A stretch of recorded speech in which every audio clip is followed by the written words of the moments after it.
ఈ వీడియో నచ్చినట్లయితే లైక్ చేయండి, సబ్స్క్రైబ్ చేయండి.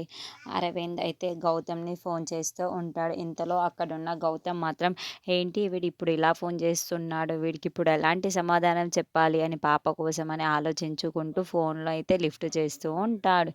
ఇంతలో అక్కడున్న అరవింద్ పాపని తీసుకొని వస్తా అన్నావు ఇంకా రాలేవు ఏంటి అని ఇంత టైం అయింది అని నేను ఇంట్లో ఉన్న వాళ్ళందరిని అయితే పాపను తీసుకొని వస్తావన్న విషయాన్ని అన్నాను. మీరింకా తీసుకొని రాలేరు అంటే ఏంటి ఈ విషయమని అన్నాడు. ఆ మాటలు వినగానే అక్కడున్న ఆ పాపను తీసుకొని అన్నాను. తీసుకొని వస్తావు అన్నాను కానీ నువ్వు ఇప్పుడు ఇంకా రావట్లేదు అని అన్నాడు. ఆ మాటలు వినగానే అక్కడున్న అరవింద్‌కైతే చాలా కోపం వచ్చేసి, ఏంటి నాతో ఆట ఆడుతున్నా నాతో ఆట ఆడుతున్నావా? నువ్వు ఇందాకే గదా పాపను తీసుకొని వస్తానని అన్నావు. ఆ మాటలన్నీ నేను ఇంట్లో ఉన్న వాళ్ళందరికీ చెప్పాను.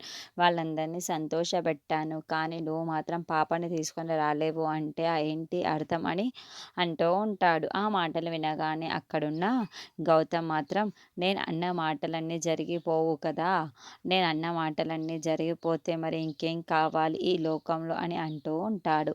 ఇంతలో అక్కడున్న మాలిని వచ్చేసి అరవింద దగ్గరికి వస్తూ ఉంటుంది. ఏంటి గౌతమ్ తోటే మాట్లాడుతున్నట్టు ఉన్నాడు.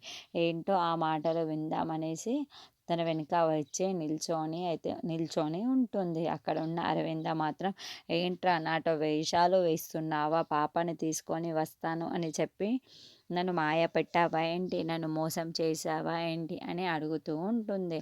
ఆ మాటలకి అక్కడున్న గౌతమ్ మాత్రం లేదు.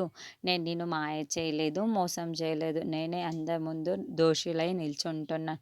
అన్ని విషయాల్లోనే నేనే దోషినవుతున్నానే తప్ప మిమ్మల్ని నేనెక్కడ ఎందుకు మోసం చేస్తాను అని అంటూ ఉంటాడు.